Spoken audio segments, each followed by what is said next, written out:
Hey guys, welcome back to Messy Momma Monday. I know today's video is a little later than usual. I've been dealing with some pain today, so me and my 3-year-old decided to take a nap this morning and it was fantastic. I feel a lot better now. This past weekend was really special. Me and my husband got to spend the weekend away. We were just in the next town over. We didn't go very far, but it was without children and it was fantastic. We spent half a Friday, all a Saturday, and half a Sunday with each other, and we just got to do whatever we wanted and didn't have to wait on kids to get ready or listen to kids fighting or calling mom and dad, and it was just an amazing time, like usual when you get to have time away from your kids. But we spent the whole weekend away because we celebrated our 11th year wedding anniversary. So February 18th, 2012 is when we got married. So it has now been 11 years married to my best friend, and it's awesome. I love every second of being married to him. It has just been, I can't say that marriage has been easy because it definitely has not. Marriage has its ups and downs, it has its problems, it has hardships, it has everything, but we have gotten through a whole heck of a lot together, and I choose to never leave his side. And I choose to always love him and forgive him, and he chooses to always love me and forgive me too. Because neither one of us are perfect, and we both have faults, and we both have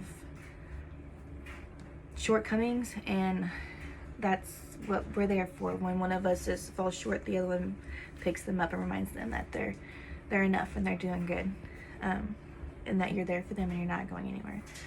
So yeah, marriage is not easy. You know that, but the important thing is that I want to talk about today was having that time with your spouse. If you have children, you know how hard it is to get time away, whether it be after they go to bed for a few hours and there's no interruptions, or a night out together for a few hours. Maybe you get an overnight stay like we get to get sometimes.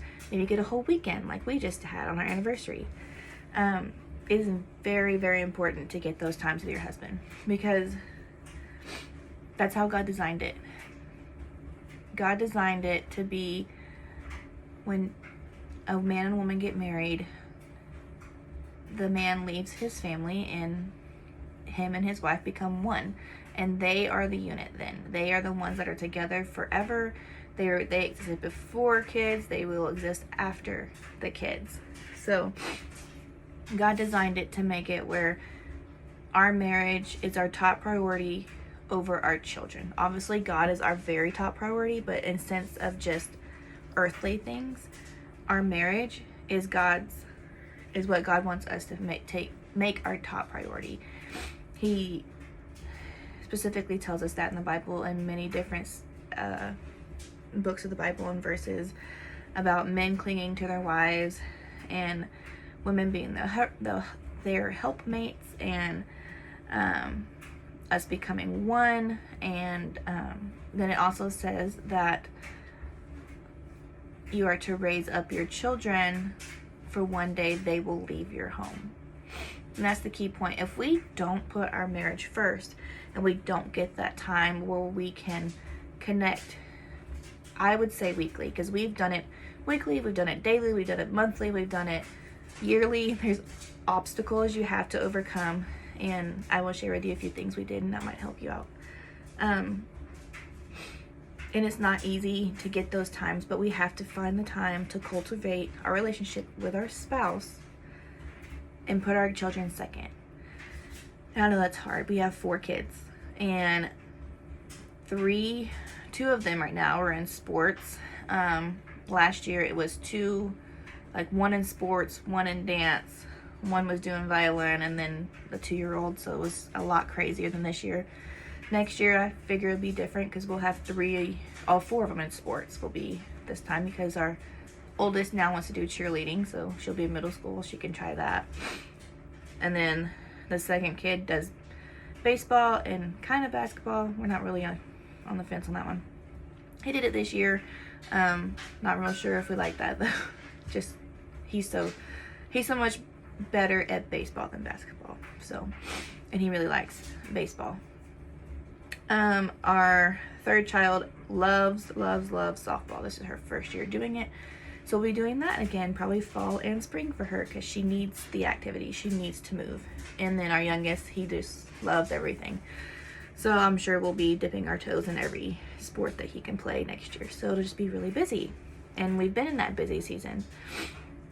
And if you don't have parents that can watch your kids while you go out, or a babysitter that you can call on,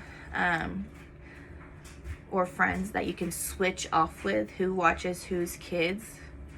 Like one weekend you can watch your friends' kids at your house and they can go out for a few hours and they can swing by, pick their kids up and go home. And then the next weekend you switch and you do the same thing. It's a good option to switch out with friends. If you're living somewhere you don't know anyone, or have no support from anyone around you, look at your community calendar. They usually do like kid nights, and you can take your kid for a couple hours, and then you and your husband can just go walk around the park or go to your favorite restaurant, like a fast one. You don't want to spend forever at one, and go get ice cream, go do something, go do something together. Or you can put the kids to bed early, and then you guys have a couple of hours that night to communicate and talk and connect physically, emotionally, spiritually, and just kind of like do like a catch up on your guys' schedules and lives and things, your dreams and everything. Like, you can literally talk about anything, but you need to cultivate that relationship with your husbands and wives. My husband used to travel all the time, so we would connect on the phone at night after the kids went to bed. It can be a video phone call, it can be a regular phone call. Just make that phone call, and it's going to be longer than a 5-minute phone call. Okay, make it at least 30 minutes phone call so that y'all can talk about everything. And be open to what your spouse is telling you, and don't just shoot them down and think that they're crazy or that they're just complaining all the time. It's probably them just venting, and you're the person that they want to vent to. So you just need to open your ears and listen, and that's all you got to do. My husband and I, when he was on the road, when we were on the phone, we used to read our devotions over the phone to each other. So that was really nice. My parents, since we live so close to them, last year they were taking them all 4 of them, every Friday night. So we would have every Friday night date night, and they would take them overnight. So we would have the whole night together, and that was nice.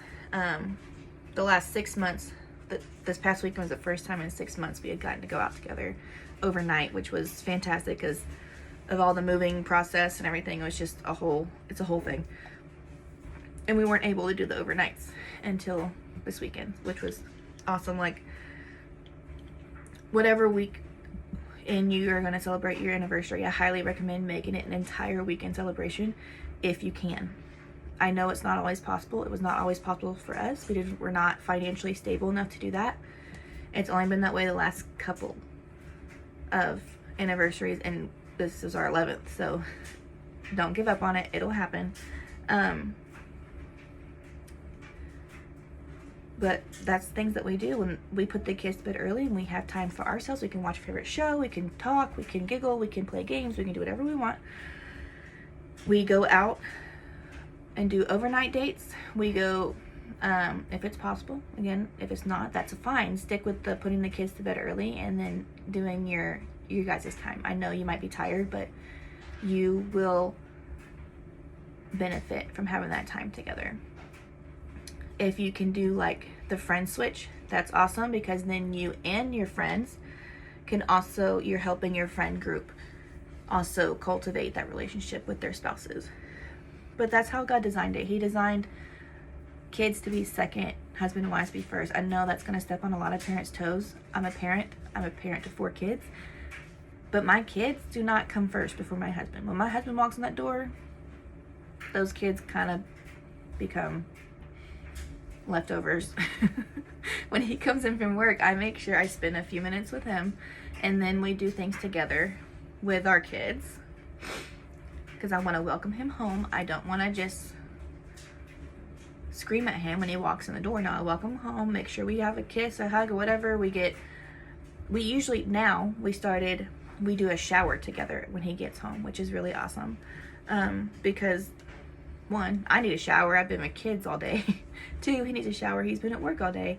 And we can just have that time where we can talk in the shower. And it works out perfect for us. The kids are either doing homework or playing for the next 15 minutes while we're doing that. And it works out for us. So if you can do that, definitely do it. The kids will be fine. I promise. But you can't just have your lives revolve around your kids and completely push your spouse aside and do absolutely nothing to cultivate that relationship, because then you're going to become stagnant. You're going to become resentful. You're not going to know each other. You're going to start looking for other opportunities to be heard and seen, and it's not going to be good for your marriage. So yeah, I get it. You want to be involved in your kid's life. You can still do that, but they do not have to be what your lives revolve around, because that's not how God designed it. One day, your kids are going to leave the home, and it's just going to be you and your husband or wife again. And then if you spent that whole 18 plus years just dedicated to your children and your children's activities and never having any time for you, never saying, hey, grandma, grandpa, can you take him to his game this weekend? Or hey, best friend, can you take her to her cheer practice this weekend so I can spend time with my husband? If you guys don't do those things, then when you become just you and your husband again after kids, you won't know each other. It'll be like living with strangers. You won't know each other's likes, interests, dislikes, favorite color, favorite foods.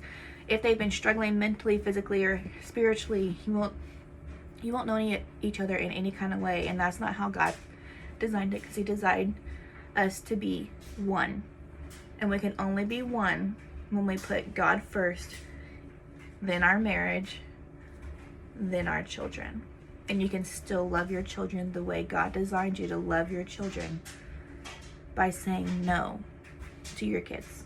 You can say no. You can say, hey, me and dad want to go out to lunch this weekend, so I'm going to see if Brandon's parents can take you guys to the park for a couple hours. Trust me, kids are going to love it. They're going to go to the park with some friends, and you and your husband are going to have a couple hours to just breathe. So I encourage you guys to really find that time. For the longest time, we had no money and we had no way. We had people that could watch our kids, but we didn't have any money, so we couldn't go out. So if we did go out, it was like on a Saturday, and we would have the kids go to my parents' house, and me and my husband would go to the park and go walk and do it that way. Otherwise, since we were not financially stable, we would put the kids to bed early for many, many years. We still put the kids to bed early, and we take that time while they're in bed before we go to bed to connect. And we don't spend the whole time. Sometimes we do, but we don't usually spend the whole time, the whole 2-3 hours before we go to bed with each other. Usually we'll spend the first hour and a half together, and or if we don't spend it together first, then my husband likes to run me a bath, so I'll go take a bath, and he'll be back here in this room and he'll play a game. That's his way of decompressing, and I'm completely fine with that. He'll play his game, and when I get done, he finishes the game and he comes to our bed, and we watch our favorite show, do our devotions, hang out and talk, giggle and laugh. Perfect time to have sex. When I mentioned earlier about having a shower together every day, perfect time to have sex. The kids will never know. They're occupied. Put on the TV. The TV's not going to hurt them. But I encourage you guys to at least, if you're not doing it at all, start with one day. One day a week. Making that time to be with your spouse. Doesn't have to be super long because we're starting out. And then make it 2 days a week, where you put the kids to bed early and you hang out. And then make it once a month. You guys go out on a date and you go out to your favorite restaurant, or you get ice cream and walk around your favorite park, or whatever you want to do. Go to a show. It doesn't matter. Just spend time together. Hold each other's hands. Be close. Kiss. Hug. All the things. Because you need that physical connection to get the emotional connection. And then once you do that, make it, hey, maybe we can do 2 nights out and 2 nights in. perfect. And then just keep it going. And that's how you start this routine of putting your husband and wife first, and putting your marriage first, and getting that as a solid rock as you can, the way God wanted it. Because if it's not solid, your parenting will not be solid. Your children will not be solid. And your children are looking at you, and they are going to model what you have shown them. So if you don't show them a loving, caring, nurturing, forgiving relationship with your spouse that includes God, they will not model that for their spouses when they get married later on. And then you're stuck not knowing what to do with your spouse when they leave the nest. So I encourage you guys to just try it.